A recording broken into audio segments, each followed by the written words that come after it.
Good morning, everybody. This is another edition of the Passball Show brought to you by JohnPLA.com, by St. Aloysius Church and School in Jackson, New Jersey, by Two Ways, One Passion Food Truck, located in Scranton, Pennsylvania. As always, a handful of stuff we're going to get into today in the world of baseball, sports, and unifying America. And it's going to be rapid fire. It's going to be a filibuster. Ton of stuff that I can't wait to get off my chest in regards to what we've seen over the past weekend. We got some NFL. I want to touch on a pattern with the Steelers. I want to talk about Kyrie Irving. I want to talk about Doug Pederson. I also want to bring up the NHL Commissioner if I have a little bit of a chance today. But the first thing, we're going to start out by talking about, you look at the Pittsburgh Steelers, and they were probably due to lose a big game to the Cleveland Browns. And if you think of the Browns, the Browns finally making it to the playoffs, they have their little run in them. How many times over the course of a regular season is a game important to the Browns or not important to the Browns, and the Steelers come out on top? And that's what you've seen. So as not shocked as I was that the Browns beat the Steelers, in spite of the coronavirus basically impacting that entire team and that coaching staff, I similarly wasn't surprised to see the Ravens finally beat the Titans in a big game, because I thought they were kind of due. But the one thing that kind of keeps jawing at me, keeps kind of coming at me a little bit and giving me a little bit of a hard time, is the thought that there's always seems to be a wide receiver or a running back for the Pittsburgh Steelers that just can't seem to stop running his mouth.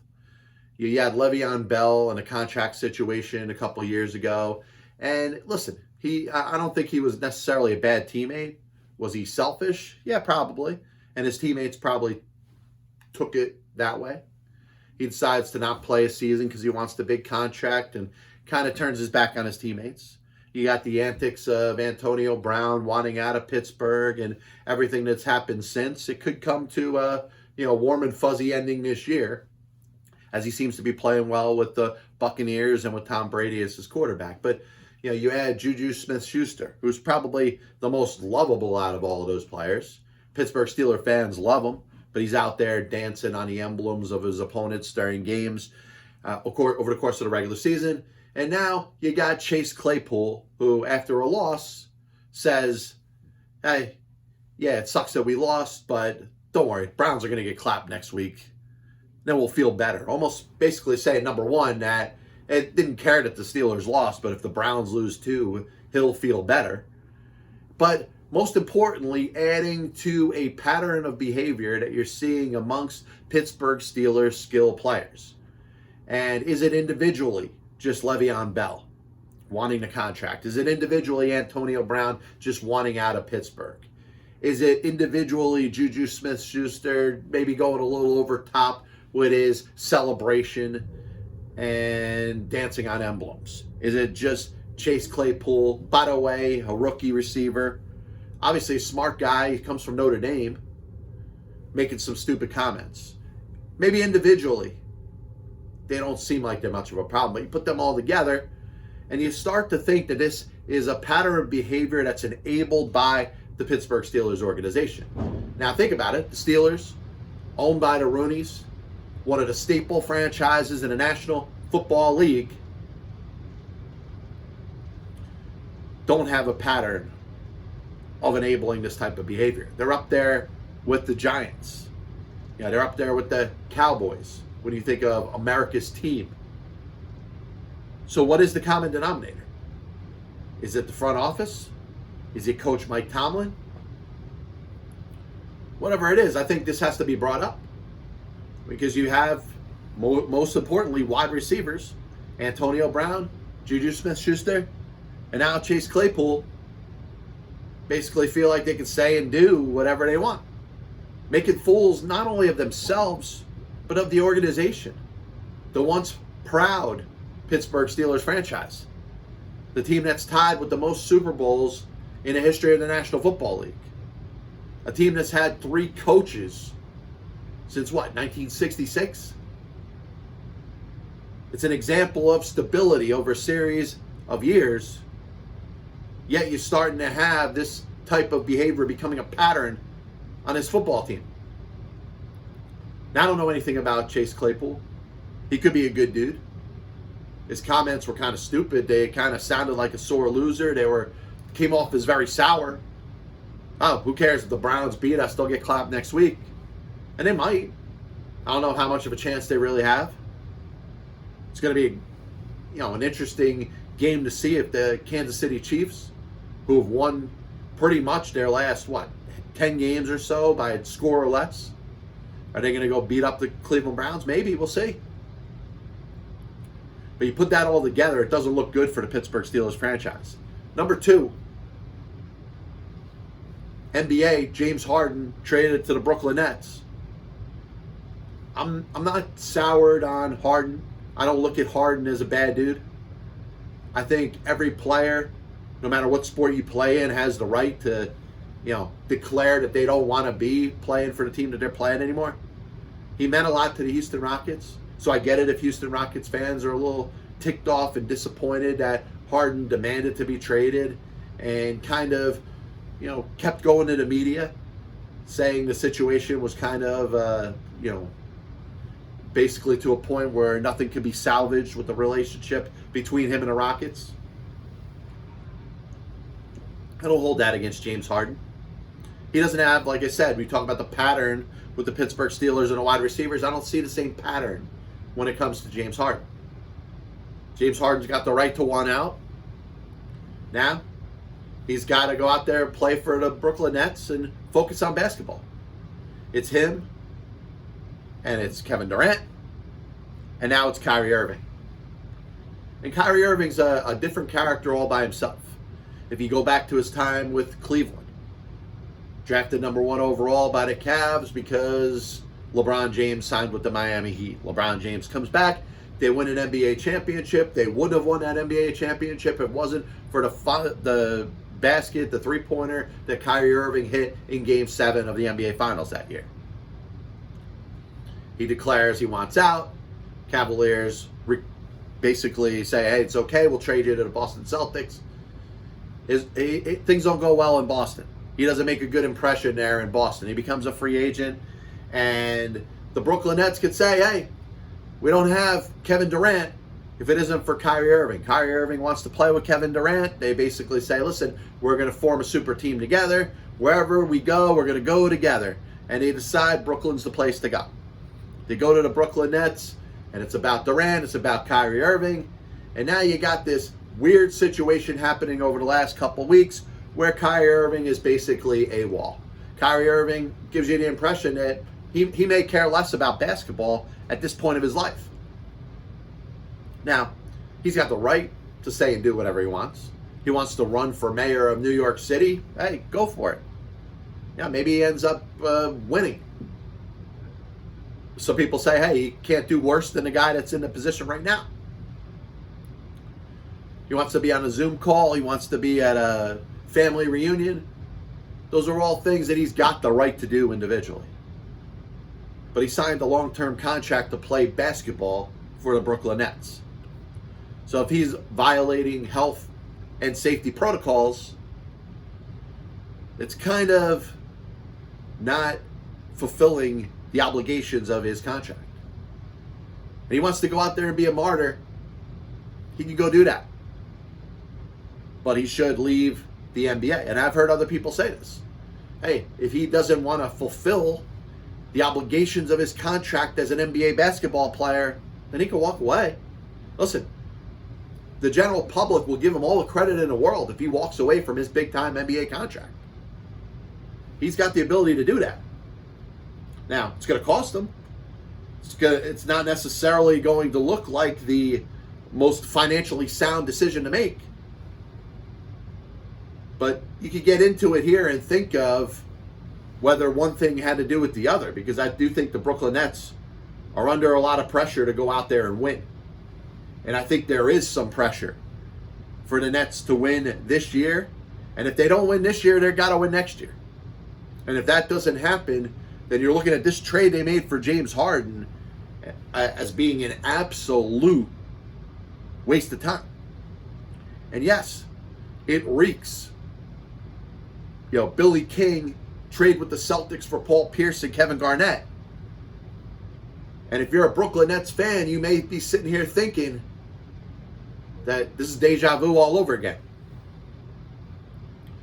But what's going to make this good? I don't know. I think a lot of it's going to have to do with the cohesion between KD and James Harden. Now, everybody knows they played together with Oklahoma City. But you saw Harden and Russell Westbrook, two former teammates with the Thunder, play last year. Between the two of them, averaged 63 points a game. And the Rockets make no push to beat the Lakers or the Clippers when it comes to getting to the NBA Finals. And of course, you got to get to the NBA Finals to win the NBA Finals. So Harden and Westbrook, provided they were going to be a very good regular season team, didn't show you very much in the postseason. Now, what's Durant and Harden going to do? Durant's won a couple NBA championships. You going to get one in Brooklyn with the Nets? And the question's going to be, what happens with Kyrie Irving here? He said, hey, maybe he'll be back Saturday. Well, now you got to worry about quarantine issues for things that he defied, which, by the way, should result in some sort of suspension, reduction of pay, losing game checks. He shouldn't be paid for the games that he missed. This is all stuff that he could do on his own time if he wants. But when it gets to a point where you're questioning whether or not this guy wants to go out there and play basketball, remember, he got the coach fired last year. It was Kyrie Irving's decision to fire Kenny Atkinson last year. He was behind the hiring of Steve Nash. You're giving this player this much power, and he's taking that power and running with it. He's doing whatever the hell he wants. And you get to a point where you talk about whether it's a violation of his contract as a player, which I think it's getting close.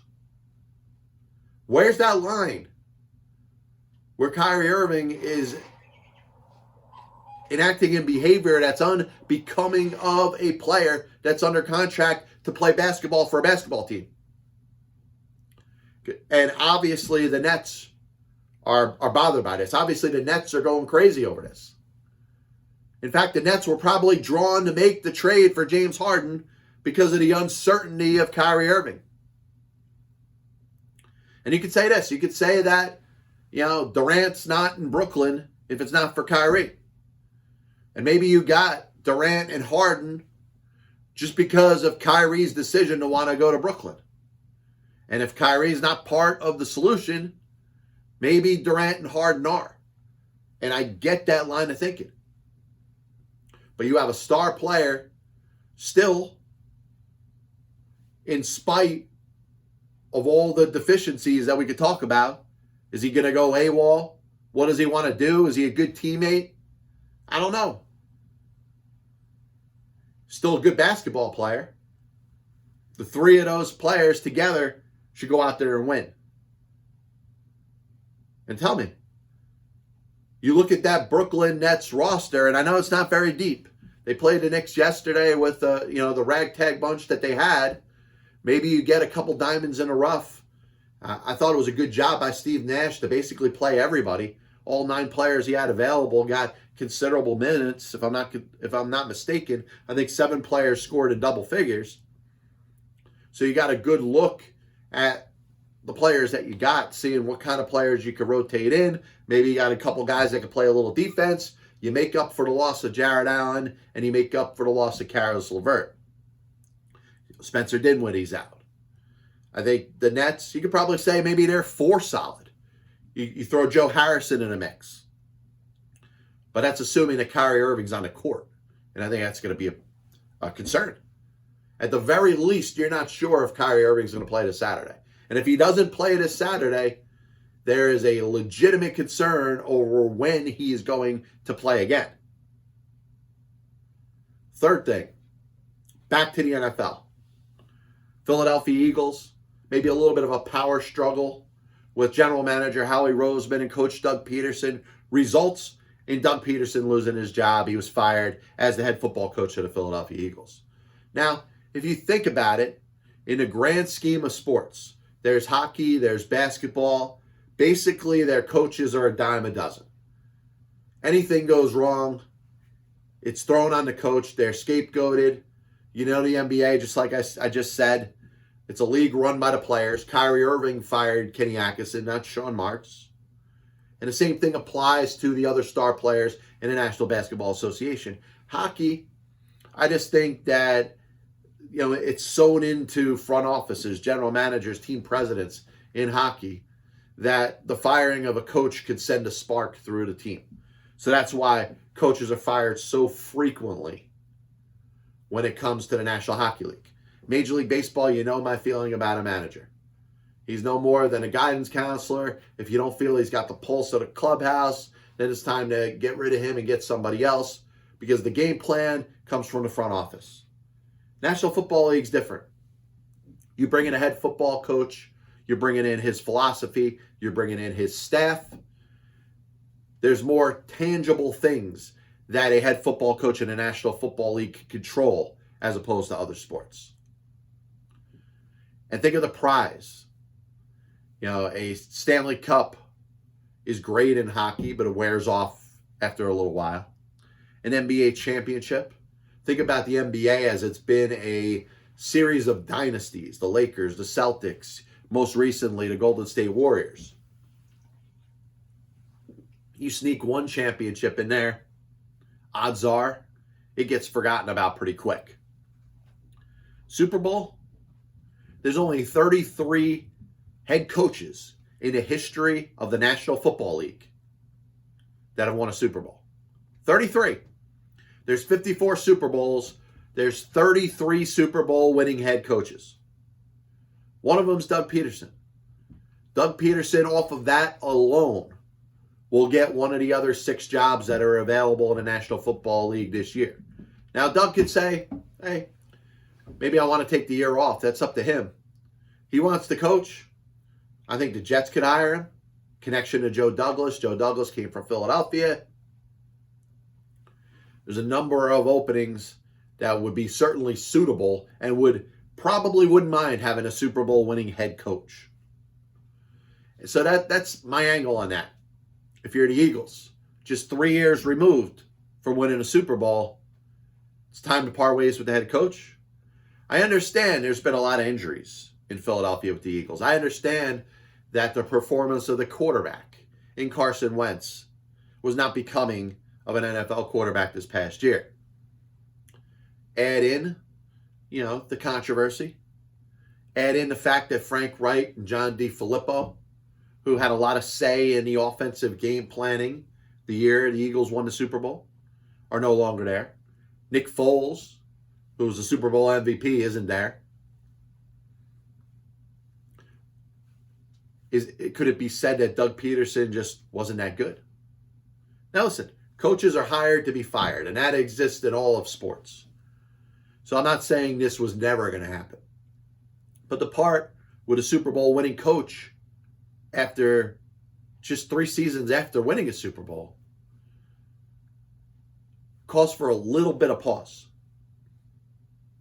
This copyright and broadcast is authorized under internet rights granted by the World Wide Web and is solely for entertainment of our audience. Any publication, reproduction, or other use of the pictures, descriptions, and accounts of this show without the express written consent of the Passball Show, JohnPLA.com, and John PLA LLC is prohibited. Any commercial other use of the program, such as by charging admission for its showing, is similarly prohibited. So in a couple minutes, we're going to get into the next 5 free agents that I'm going to predict homes for. And out of the free agents that I've picked so far, we've had 2 of them that have finally signed. So far in the tracker, we're 0 for 2. I wanted to talk a little hockey because you hear the commissioner going out there speaking again. And I wanted to listen to his comments exactly the way they were said so I could formulate my opinion, because I think sometimes you read a quote, it sometimes miss the context. You have a podcast host or a show host that may have asked a question in a direct way to get a certain answer. So I wanted to see where Gary Bettman was coming from when he suggested that the National Hockey League would be more profitable if it didn't play any games this year.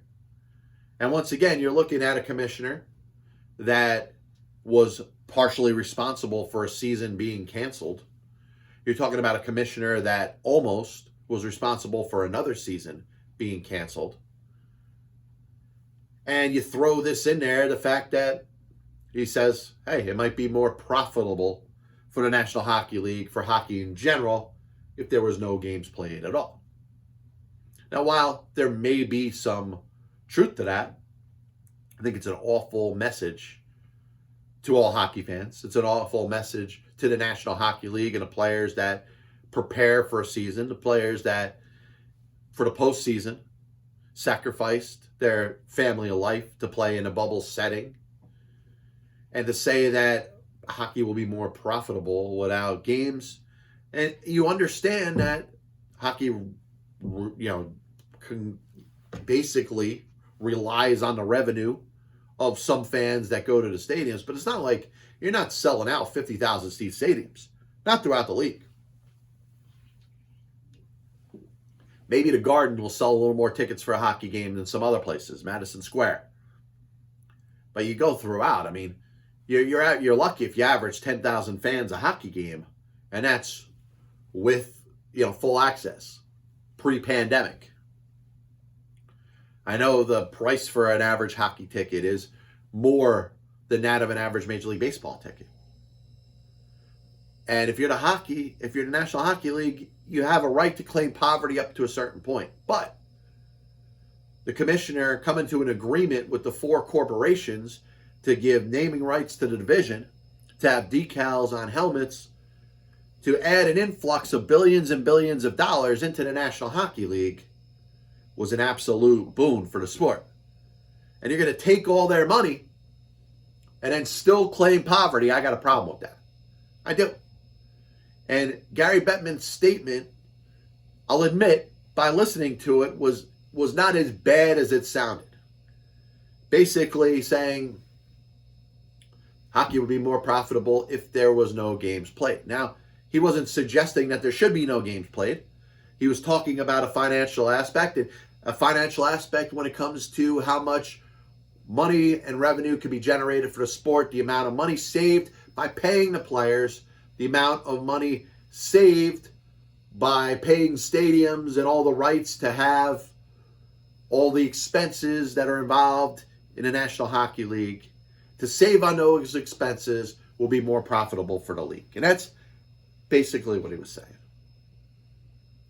Still comes off awful, especially after I'm just praising you a week ago for taking billions and billions of dollars when it comes to corporations. Just taking a ton of money just to name some divisions, just to have decals on helmets. What are you pocketing that money? You're still claiming poverty after taking all that money?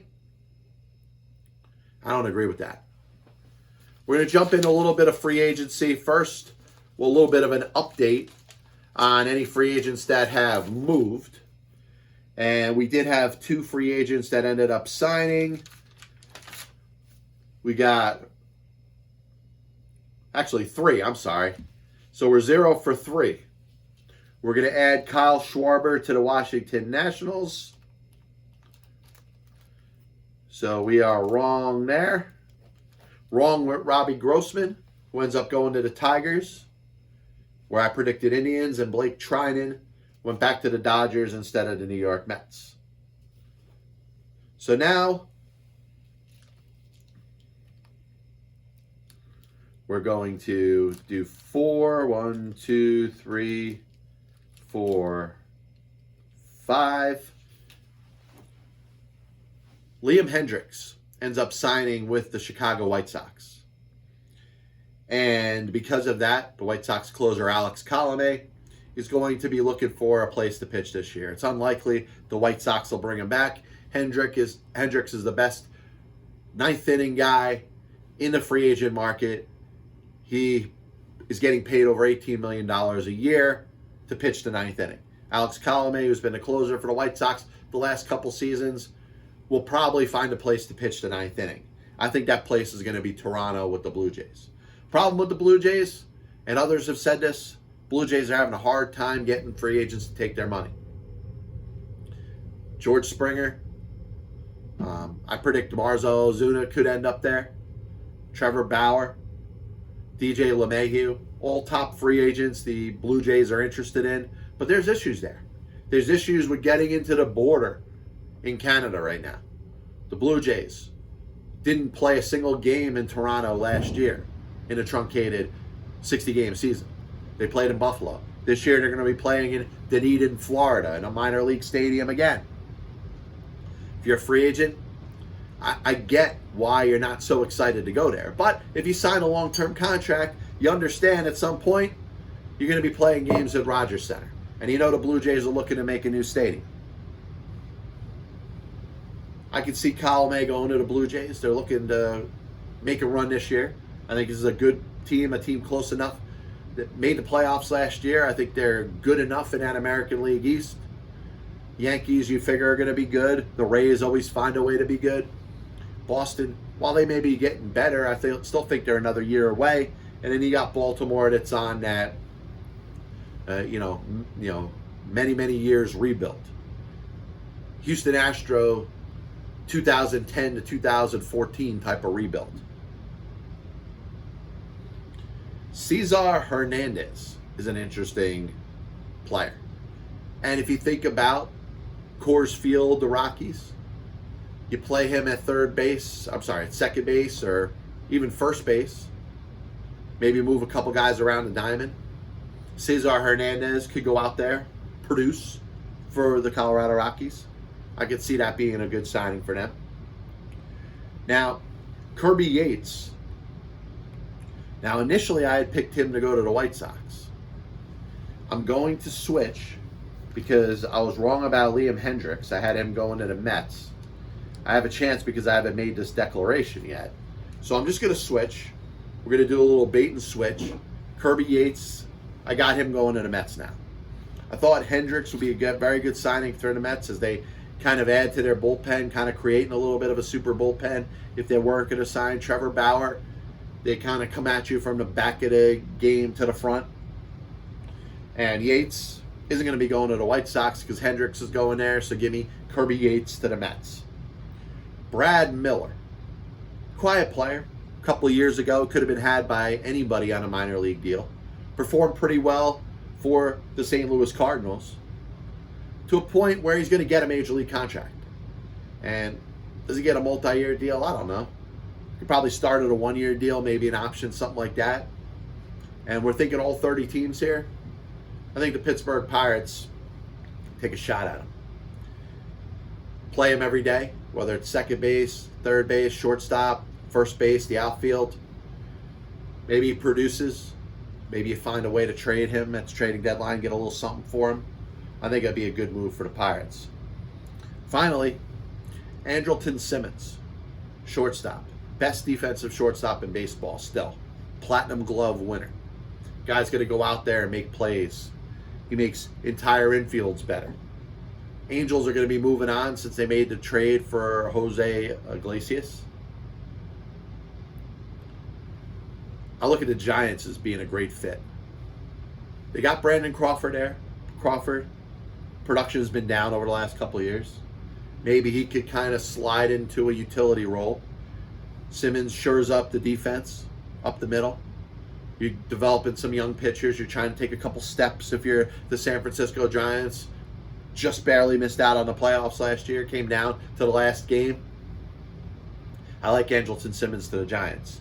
So give me Alex Colomé to the Blue Jays, Cesar Hernandez, Colorado Rockies, Kirby Yates, New York Mets, Brad Miller, Pittsburgh Pirates, Andrelton Simmons, San Francisco Giants. This is the Passball Show, brought to you by JohnPLA.com, by St. Aloysius Church and School in Jackson, New Jersey, by Two Ways, One Passion Food Truck, located in Scranton, Pennsylvania. If you take a look behind me, you see a little bit of a renovations going on in the PBS studios. I threw some stuff up on a wall. If you watch the YouTube video, which has got a little bit of a better camera angle, I got a little more stuff in the backdrop there. A little bit of a recap of the show today, and as always, I want to thank everybody for tuning in. You could check out the PBS on SoundCloud, iTunes, Amazon Music, Spotify, YouTube. Thinking about the Pittsburgh Steelers, and this is one of the prominent franchises in all professional sports. You think of the Rooneys, you think of the way this team has been run, the fact that they've had 3 head coaches since the mid-1960s. There's a lot of stability there. But you're also seeing a pattern of erratic behavior by skill players in that team. Le'Veon Bell makes the selfish move, decides it's all about him. He doesn't want to play. He'd rather sit out than play for the franchise tag. Antonio Brown has his diva moment, spazzes out after he leaves Pittsburgh, demands a trade, gets it to the Raiders, has all types of issues there with the Patriots for a game, yada, yada, yada. JuJu Smith-Schuster, as likable as JuJu Smith-Schuster is, he's out there dancing on emblems of his opponents. It's not a good look for the franchise. Now Chase Claypool goes to TikTok Live. Sucks that we lost. Don't worry, Browns are going to get clapped next week. It's a pattern of behavior that is being enabled somewhere. And am I blaming it on Mike Tomlin? Probably not. I'm not going after Mike Tomlin saying that this is his fault. He is the coach. I mean, he has to have a pulse on what's going on here. And does he want that type of reputation? For the Steelers to be a place where diva receivers go to and act however the hell they want. There doesn't seem to be any accountability for any actions here. Yes, JuJu ends up stopping, his antics. And all in all, he's probably a good dude. Chase Claypool, rookie receiver, played football at Notre Dame. He's got to be a smart dude. He can't be doing what he's doing. Big trade with James Harden going to the Brooklyn Nets. And once again, I continue to center this around Kyrie Irving. There's a reason that Kevin Durant is playing for the Brooklyn Nets, and it's because of Kyrie Irving. There's a reason that Kenny Atkinson is no longer coaching the Brooklyn Nets. That's because of Kyrie Irving. And you can make a case that maybe not directly, it may not have been Kyrie Irving's decision for the Brooklyn Nets to trade with the Rockets for James Harden, but Kyrie Irving is the reason that the Brooklyn Nets traded for James Harden. There's pressure on the Nets. They've put together this super team. The expectation is that they need to go out there and win an NBA championship. They got to make it to the finals within the next couple of years. You go out there and you play against the Lakers or the Clippers or whoever, and they beat you in a best-of-7 series. You say, okay, we tried. But there's expectations on the Brooklyn Nets right now, and there's a fear, whether it's Sean Marks, whether it's the new owner, that this team is starting to self-destruct. Self-destructing because of Kyrie Irving. Kyrie Irving is putting his own interest ahead of his teammates and his employer. He signed a big contract to play pro basketball for the Brooklyn Nets.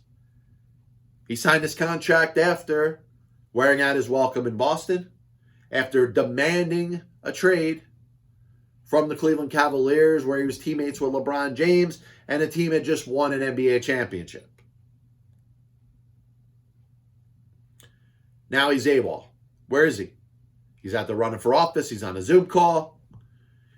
He's at a family reunion, violating health and safety protocols. He's nowhere near a basketball court. He'll be back Saturday. So you keep hearing.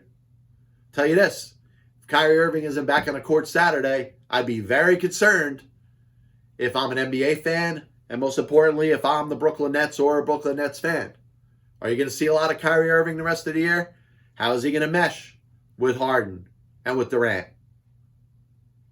Nets went out there, blew out their first 2 opponents this year with Durant and with Kyrie. James Harden is going to want to shoot the ball.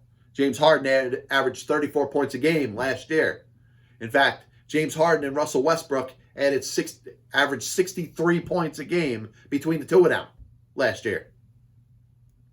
Rockets didn't win the NBA Finals. Rockets didn't get to the NBA Finals. Are you looking at a similar situation with the Brooklyn Nets? And how much is Kyrie going to contribute? You fired Doug Pederson, one of 33 coaches in the history of the National Football League that have won a Super Bowl. That's it. 33 coaches in the history of the National Football League have won a Super Bowl. Now, coaches are hired to be fired. It was inevitable at some point. This was something that was probably going to happen. After 3 years of winning a Super Bowl, I'm questioning it. Now, I don't know what the Eagles' next move is going to be. Are they going to get any Urban Meyer sweepstakes? Apparently, there's a little bit of an issue between him and Jacksonville now. Jacksonville makes the perfect sense because that's where Urban Meyer wants to be. He wants to be in Florida. Other teams are interested in Urban Meyer. He is the hot commodity when it comes to the coach that's a free agent that teams are looking to get. Because for the first time, Urban Meyer has shown some inclination to want to go to the National Football League. He's reached out to some people. He's trying to put together a coaching staff with the possibility he lands maybe the Jacksonville job.